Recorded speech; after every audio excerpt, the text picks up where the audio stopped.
നമസ്കാരം. പ്രധാന വാർത്തകൾ. പാർലമെന്റ് അതിക്രമ കേസിൽ തെളിവിലായ മൊബൈൽ ഫോണുകൾ നശിപ്പിച്ചു. കത്തിച്ചുകളഞ്ഞെന്ന് അറസ്റ്റിലായ ലളിത്ന. 2 പേർ കൂടി ഡൽഹി പോലീസിന്റെ കസ്റ്റഡിയിൽ. സുരക്ഷാ വീഴ്ചയിൽ പാർലമെന്റ് പ്രക്ഷുബ്ധം.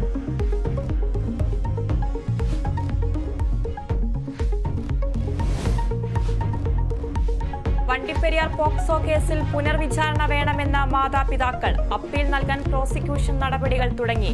CPIM പ്രവർത്തകനായ പ്രതിയെ രക്ഷിക്കാൻ തെളിവുകൾ നശിപ്പിച്ചെന്ന VD സതീശൻ. എന്ത് സംഭവിച്ചുവെന്ന് പരിശോധിക്കുമെന്ന് മുഖ്യമന്ത്രി. സംസ്ഥാനത്ത് മഴ ശക്തമാകുമെന്ന് മുന്നറിയിപ്പ്. നാളെ 7 ജില്ലകളിൽ യെല്ലോ അലർട്ട്. തമിഴ്നാട്ടിലും കനത്ത മഴയ്ക്ക് സാധ്യത.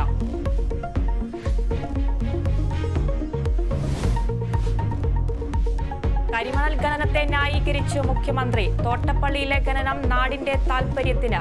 ഖനനത്തിനെതിരായ സമരം മുന്നോട്ടു പോകട്ടെ എന്നും പിണറായി വിജയൻ.